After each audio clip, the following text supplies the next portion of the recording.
Então tá, hoje a gente vai conversar um pouquinho sobre, o NSL a 3% e o manitol no manejo da hipertensão intracraniana. Então meu nome é Daniela desculpa. Meu nome é Daniela, eu sou pediatra intensivista e, como a Raíssa falou, trabalho na rotina do Hospital da Criança Santo Antônio e sou plantonista na UTI pediátrica do HPS. Então, a hipertensão intracraniana é uma complicação grave de insultos neurológicos com etiologias e mecanismos diversos. A gente tem efeito de massa nos tumores e nas hemorragias, a gente tem edema celular intersticial na infecção do sistema nervoso central, na encefalopatia hepática e nas síndromes isquêmicas, e obstrução da drenagem de líquor na hidrocefalia, que tudo isso pode causar aumento da pressão intracraniana. Essa pressão, então, elevada gera redução da pressão da perfusão cerebral e do fluxo sanguíneo cerebral, com consequente isquemia do tecido cerebral. E o aumento progressivo e descontrolado dessa pressão intracraniana resulta também em herniação e morte. Em pediatria, o TCE é a maior causa da hipertensão intracraniana. O sucesso do tratamento dessa condição depende de reconhecimento rápido e da terapia dirigida. A gente se concentra em reverter a causa de base, mas também em reduzir prontamente os níveis de pressão para evitar aquelas consequências que eu tinha falado antes. Dentre as medidas para o controle da pressão intracraniana, a gente tem a terapia hiperosmolar. Essa terapia, então, causa um aumento da osmolaridade do plasma, gerando um gradiente osmótico que vai favorecer a drenagem dos fluidos para fora do tecido cerebral e, com isso, diminuir a pressão. Os principais representantes dessa terapia hiperosmolar são o NSL a 3% e o manitol. O manitol vai induzir a diurese no paciente e, assim, aumentar a osmolaridade plasmática e criar o gradiente osmótico que a gente precisa. A excreção do manitol é toda renal, então ele é contraindicado no paciente anúrico. Ele tem um efeito dose dependente que dura em torno de 4 a 6 horas. O manitol tem uma apresentação de 20%, então 20 gramas em 100 ml. A dose inicial que a gente usa é de 0,5 a 1 grama por quilo, que a gente repete a cada 4 a 6 horas e infunde em torno de 20 a 30 minutos, cada dose. Os efeitos adversos principais são hipotensão, distúrbios hidroeletrolíticos e insuficiência renal. Os pacientes já com comprometimento hemodinâmico, principalmente, a gente tem que cuidar, né, que a gente vai tirar líquido do paciente, então pode comprometer mais ainda. A salina hipertônica 3%, então, que a gente chama de salgadão, lá na KPS a gente chama normalmente de salgadão, é uma solução que a gente faz, né, com 513 mEq por litro de sódio, em que a gente mistura 85 ml de água destilada em 15 ml de NaCl a 20%. Então, essa solução salina vai aumentar a osmolaridade do plasma e gerar aquele gradiente osmótico. A gente usa numa dose, geralmente, de bolos, o bolos de 3 a 5 ml por quilo, no máximo de volume de cada dose de 250 ml, seguido da infusão contínua, numa dose de 0,1 a 1 ml por quilo por hora. A gente tem que checar com frequência o sódio sérico do paciente a cada 4 a 6 horas, principalmente para evitar sódio alto sustentado, que pode gerar essas complicações, trombocitopenia, anemia e trombose venosa profunda. Os efeitos adversos da salina hipertônica principais são a acidose hiperclorêmica, a gente está dando uma carga alta de sódio, mas também de cloro, né? A insuficiência renal e, comparando as duas em efeitos adversos, a salina hipertônica tem uma chance menor de hipovolemia em relação ao manitol. Então, a gente trouxe esse artigo que ele compara a pressão intracraniana nos pacientes pediátricos com TCE grave, antes e depois da infusão de salina hipertônica e de manitol. Então, ele faz um comentário ali no início do estudo, de que a terapia hiperosmolar é parte importante do tratamento dos pacientes com TCE grave, mas que as indicações dessa terapia nos guidelines atuais se baseiam em estudos com pacientes estudos com pequeno número de pacientes. Então, esse é um estudo com um número maior de pacientes. Então, os objetivos desse estudo é caracterizar a terapia hiperosmolar no tratamento do TCE grave e avaliar os bolos de NSL 3% ou manitol, se esses bolos estão associados à redução da pressão intracraniana e aumento da pressão de perfusão cerebral nesses pacientes. Então, um estudo observacional comparativo de efetividade, que usou os dados desse estudo ADAPT anterior, que é uma corte observacional multicêntrica de pacientes com desordens neurológicas. Ele foi conduzido entre fevereiro de 2014 e setembro de 2017, com a análise final e a publicação agora em junho de 2021. A população, então, incluía pacientes com trauma de crânio grave, com idade menor do que 18 anos, em uso de monitorização invasiva de pressão intracraniana, que, no momento da instalação dessa PIC, tivessem um Glasgow menor do que 8. Excluíram, então, pacientes grávidos e pacientes em que a instalação da PIC foi fora do serviço participante do estudo. Então, aqui é um gráfico da seleção dos pacientes. Então, eles selecionaram 1.018 pacientes desse estudo ADAPT, excluíram 18 pacientes em que a colocação da PIC foi fora do local do estudo, excluíram mais 479 pacientes que, durante o tratamento do seu TCE grave, não receberam em nenhum momento bolos de manitol ou de solução salina hipertônica. Podem ter recebido, talvez, infusão contínua, mas não receberam bolos. Sobraram, então, 521 pacientes que receberam 2.562 bolos dessas duas soluções durante o seu tratamento. 3 pacientes ainda foram excluídos porque eles receberam as duas terapias com um tempo menor de 1 hora entre uma e outra. Então, sobraram 518 pacientes dessa seleção que receberam 2.494 bolos de solução salina ou de manitol. Desses 518 pacientes, 339 pacientes receberam 1.174 bolos de solução salina e 105 pacientes receberam 501 bolos de manitol. Já 74 pacientes receberam 819 bolos de solução salina e de manitol. Eles dividiram as fases do cuidado desses pacientes, então, em 3 momentos.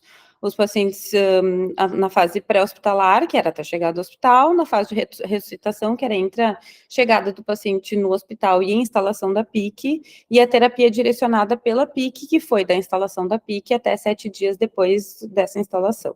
E todas as análises dos bolos foram feitas nesse terceiro ponto do cuidado. Não nas 2 primeiras. Então, eles definiram bolos como administração de NSL a 3%, numa dose média de 4,78 ml por quilo, e de manitol numa dose média de 0,48 miligramas por quilo. Os dados de pique de pressão de perfusão cerebral foram coletados 1 hora antes e 1 hora depois da administração do bolos de NSL ou de manitol. A infusão contínua de NSL não foi considerada nas análises, só as administrações em bolos, e outras concentrações de NSL também não foram incluídas na análise. Então, aqui é o gráfico dos pacientes, das características dos pacientes selecionados, né, um monte de coisa, eu só resumi um pouco aqui. Então, a maioria eram meninos brancos, com média de idade de 7,6 anos.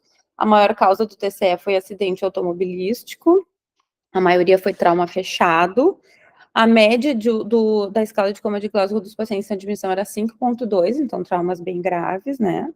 E craniotomia descompressiva aconteceu em 30% dos pacientes, também caracteriza traumas bem graves.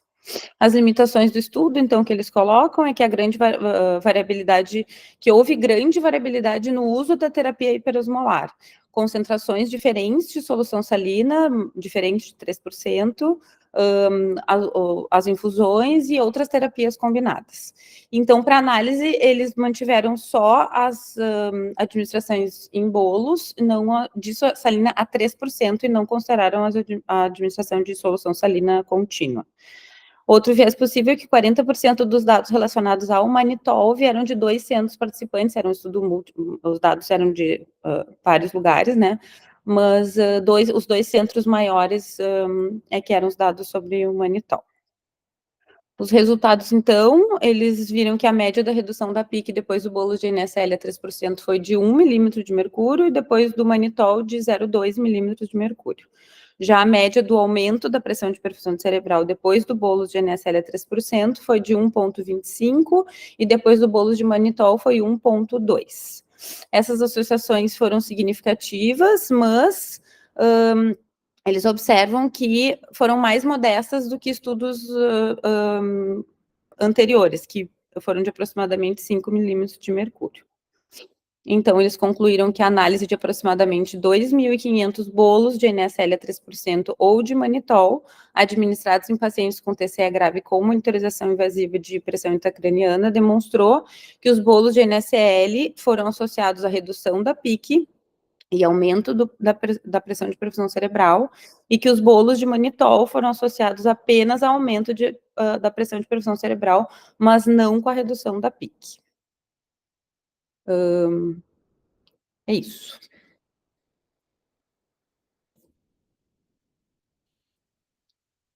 Obrigada, Dani.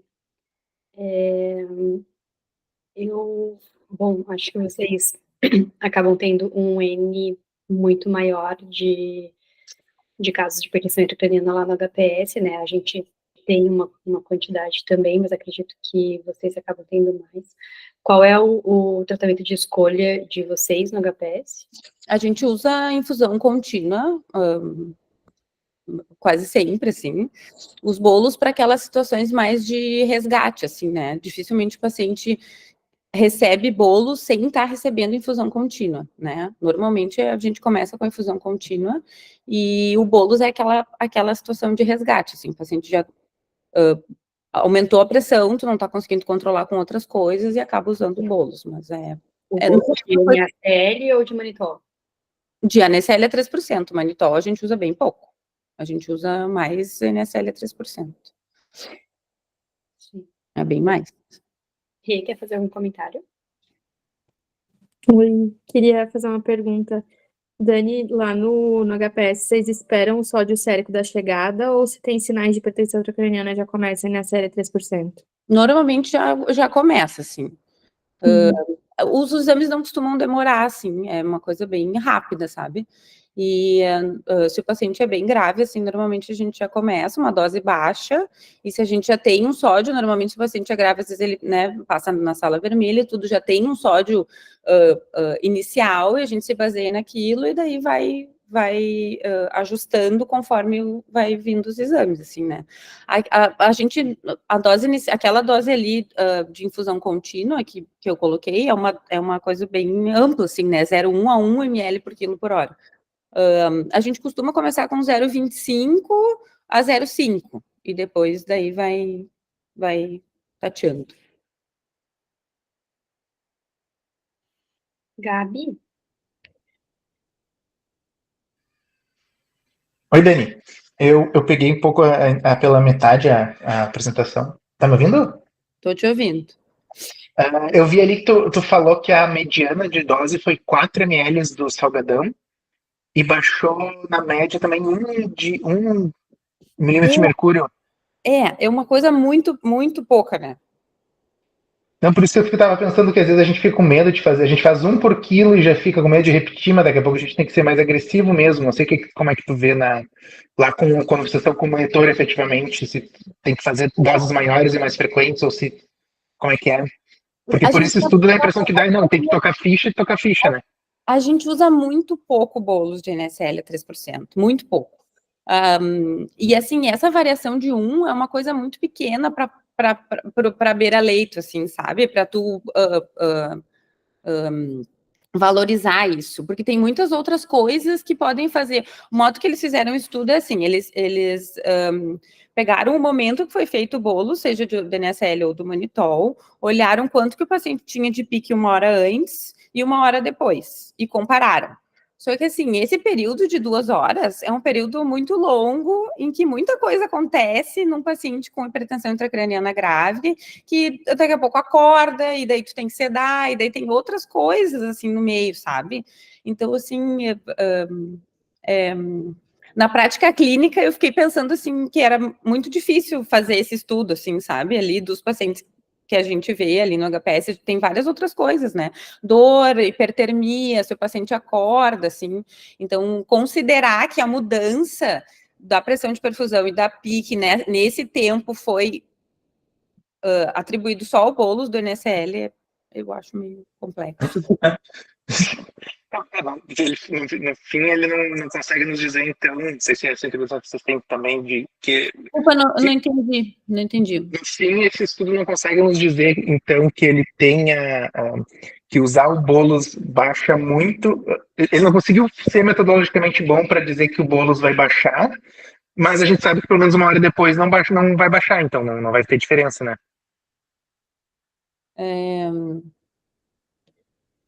Acho que sim. Talvez um efeito mais curto, por isso que daí justificaria usar mais infusão contínua.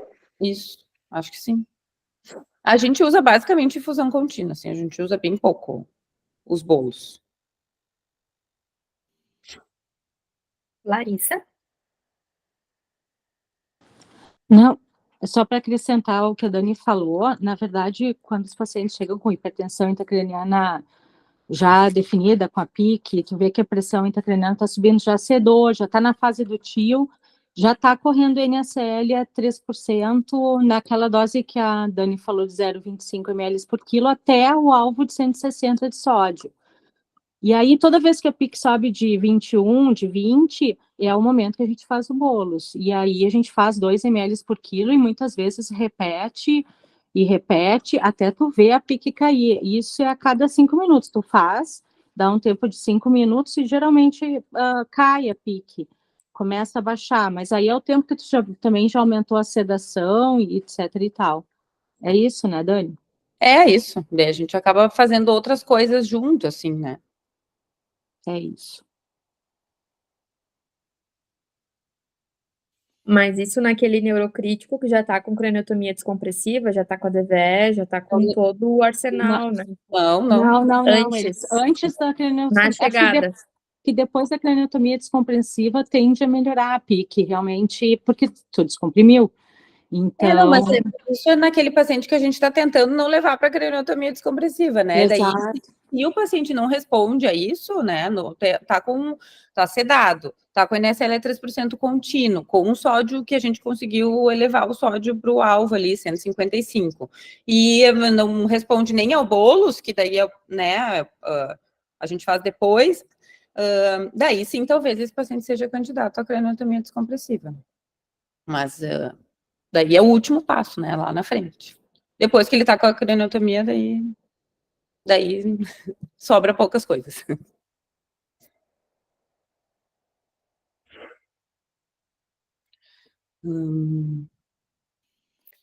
Eu estava tentando achar onde que eu li, eu li algumas coisas nessa semana disso, do manejo de pressão intracraniana, para ver se encontrava algo diferente, e eu li em alguma coisa de adulto sobre a falta de comprovação do uso da terapia da salina contínua, assim, e para não usar o bônus do manitol quando está com salina contínua. Tanto que se tu vai no manejo de hipertensão intracraniana do up-to-date de adulto, ele não dá essa opção de NaCl 3%. Bolos? Contínuo. Ah, contínuo. Uhum. A gente... Ele só dá a opção de bolos. Eu até estava procurando de novo aqui, porque a nossa vivência é mais do contínuo, né? Mas eu vou tentar procurar aqui para poder achar. Não sei se alguém já tinha lido algo parecido com isso, assim, mas eu não. Eu li e chamou a atenção. Doutora Cláudia?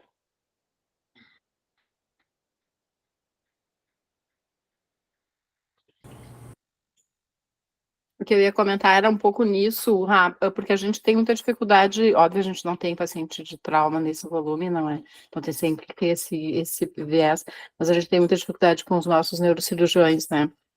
em relação à preferência pelo manitol em bolos do que a salina. E eu fiquei pensando talvez nisso, porque eles dizem muito que no transoperatório, né, quando faz alguma hipertensão aguda, às vezes, quando manipula ou tumor, ou outros manejos dele, que eles usam manitol e que eles dizem que diminui mais rapidamente. Fiquei pensando se não é isso, né, porque o uso talvez na dose da salina, ou porque precisaria repetir a solução, e eles querem uma coisa mais rápida, porque é no transoperatório. E daí fica meio que extrapolada a coisa do que é o bolos, como funciona o bolos e como funciona o contínuo, porque daí eles também ficam fazendo bolos de manitol com horários fixos, não é? E que também não parece ser producente, não é? Então, não sei se não é uma mistura de coisas, e eu não sei como é que os neurocirurgiões do HPS, como é que eles veem isso, ou se vocês têm essa resistência que a gente encontra. Os neurocirurgiões não costumam participar dessas decisões, assim, sabe? Isso são as coisas do manejo de sódio, assim, é mais a gente que faz, assim, eles não costumam pedir uma coisa ou outra, sabe? A gente costuma usar o contínuo para levar o sódio e faz bolo nessas situações, assim, não dá para controlar a temperatura do contínuo que a gente precisa fazer. Mas o básico é o...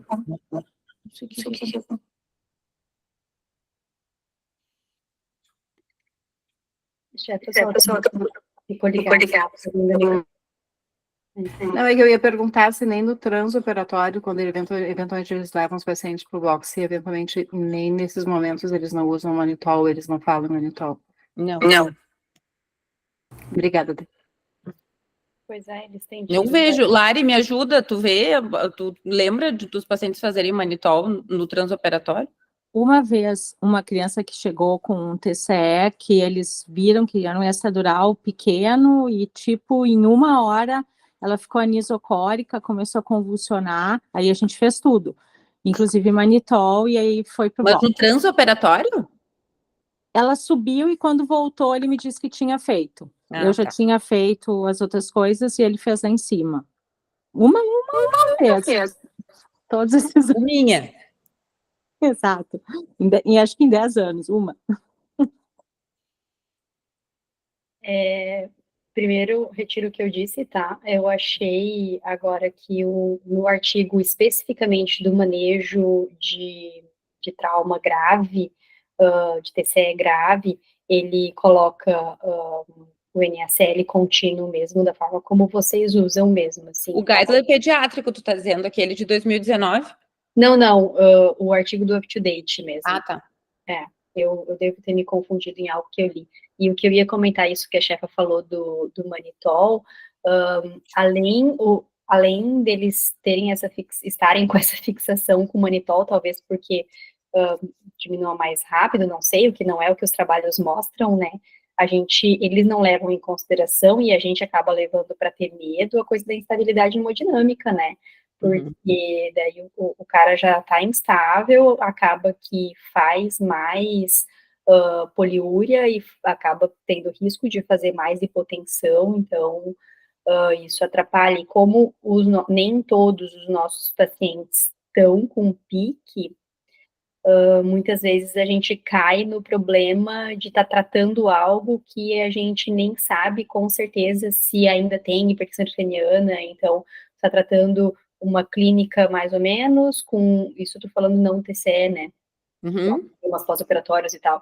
Então, uma clínica mais ou menos, tá mais bradicárdico, tá mais sonolento, não tem tanto edema assim, eles, inclusive, têm indicado algo meio profilático, assim, de manitol fixo, que tem incomodado, e é isso, eu não consegui encontrar em lugar nenhum essa orientação da profilaxia, porque é um tratamento, né? É isso, o paciente não está com a monitorização contínua, e daí o manitol, normalmente, eles pedem para prescrever numa coisa assim, de 4 em 4, né? E daí, assim, sei lá, em 3 doses, o paciente respondeu e baixou a pique, e daí a gente continua fazendo depois, né? Mais ou menos nesse sentido. Eu me lembro, faz muito tempo que eu não vejo os cirurgiões pedirem, não sei, Cláudia, tu lembra, assim, recentemente, de alguma situação? As últimas semanas a gente teve. Ontem. Sério? essa semana. Sim, aquela paciente que internou essa noite, Samuel, essa noite eu entendi depois. O manejo que o Gui fez foi todo pedido pelo Otávio. E ele queria manitol e o Gui preferiu sódio. É que isso não chegou em mim.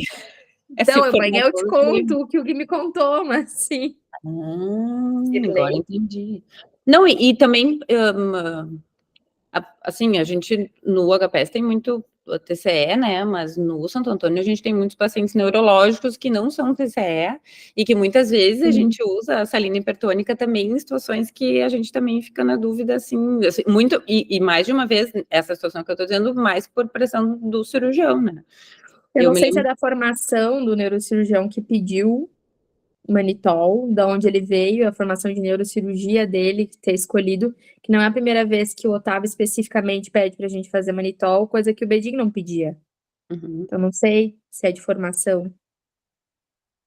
Mas o que eu ia dizer, gurias, é que isso não era assim. Eu realmente acho que isso é do Otávio. Porque a gente passou um tempão, a minha residência inteira, a gente só usou NSL, a gente estudou sobre isso, e era só NSL. Eu acho que isso está muito recente, não era assim. Não fazia parte. Eles não estavam pedindo tanto. Talvez a gente não deixasse eles opinar tanto, então, mas era em geral, a gente usava a NSL já faz bastante tempo. Eu e a Dani não conseguimos encontrar nada que fortaleça uma terapia sobre a outra, assim, né? O manitol sobre o NSL, inclusive a Dani leu também era uma meta-análise, né, Dani? Que também não teve diferença. Não teve diferença entre os dois. Vero? Não, na verdade, eu só ia complementar isso, assim, que eu acho que acaba, no final das contas, sendo uma coisa muito mais de preferência de cada um. Na minha cabeça, aquilo que a Rafa falou do banitol e da diurese osmótica e da potensão, para mim, o meu racional funciona assim, eu acabo quase sempre escolhendo NSL a 3% por causa disso. Mas o que a gente tem de referência, revisão de referência mais recente, é o guideline de TCE grave de 2019, né, 2020 que tem, e que deixa como orientação os dois, né. Ele não fala de infusão contínua de NSL a 3%, ele fala só do bolos, né, mas ele diz que um ou outro, né, manitol ou NSL a 3%, que eu acho que é a evidência mais concreta que a gente tem recente, assim. Então eu acho que, eu vejo mais como sendo uma coisa de preferência pessoal, assim, né, e meu racional funciona mais ou menos assim.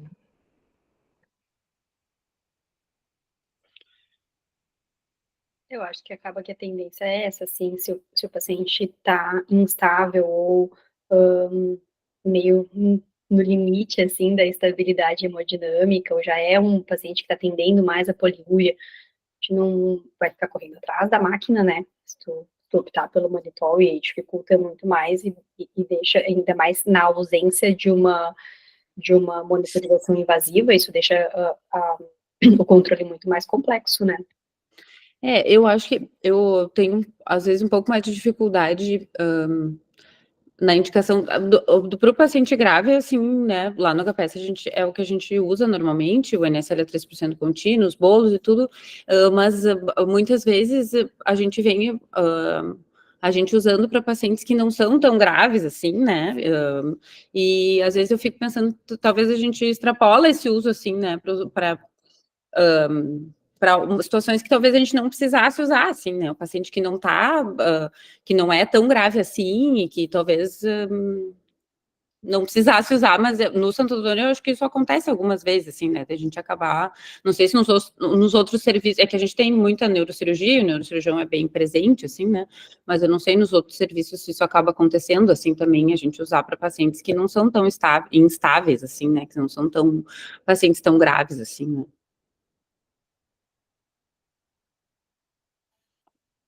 Porque até onde eu vivisei, uso profilático não tem nenhum espaço, né? Isso, exato, é isso. Tipo, esse paciente que a gente tem lá agora é um paciente que tem potencial para hipertensão intracraniana, mas é um paciente que está monitorizado, que tem pique, que não tem pique elevada em nenhum momento, e que acabou entrando no NSL a 3%, mas porque a gente brigou para não fazer um manitol, né? Então, assim, o paciente, eu acho que não precisava de nenhum dos dois, nem do manitol, nem do NSL a 3%, entendeu? É um paciente que está com uma monitorização de pique. Eu acho que, se ele fizer hipertensão intracraniana, claro, ele tem uma lesão grande, ele pode fazer, ele certamente tem algum grau de edema ali, mas ele tem, inclusive, uma craniotomia, né, que ele foi para a cirurgia ontem. Então, esse paciente, especificamente, assim, não, acho que não precisava de nenhum dos dois, muito provavelmente, assim. E ele foi super agressivo agressivo no sentido de tratamento de um edema cerebral que estava estável. Ele sempre teve uma pique em torno de 15, 10, 15. E a passagem dele, do paciente, quando chegou ontem na UTI, começa fenitoína, começa quepra, manitol, trata tudo, e o Gui ficou tipo, quê? Aí o Gui escolheu para deixar ele com fenitoína, não fez dose de ataque e começou o NSL meio por pressão, assim. Não que ele achasse que precisasse. Tanto que o Gui começou bem depois, assim, esperou passar umas horas. Mas não foi porque ele achasse que precisasse, mas também o cirurgião não evoluiu, ficou bem confuso pra gente entender hoje, né, na rotina. Não sei se o pessoal dos outros serviços gostaria de complementar como é que fazem nos seus serviços e quais são as dificuldades que tem em relação a isso.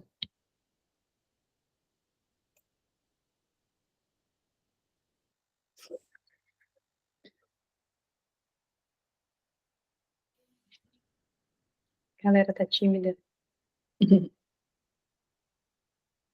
Eu acho que é isso, eu tinha a impressão que a gente revisando ia conseguir encontrar algo um pouco mais forte de um contra o outro, e no final das contas caímos nas mesmas orientações do guide mesmo, né, de que é isso, não tem superioridade um em relação ao outro, e tem que individualizar mesmo o contexto geral do paciente, e claro, né, levar em consideração que o serviço está mais habituado para poder fazer uma coisa ou outra, né, não tem nada mais forte em relação a isso. É isso aí.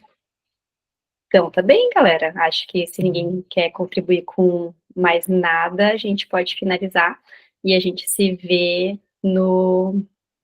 na última quinta-feira de setembro. Obrigada, Dani. Um beijo. Tchau, tchau. Tchau.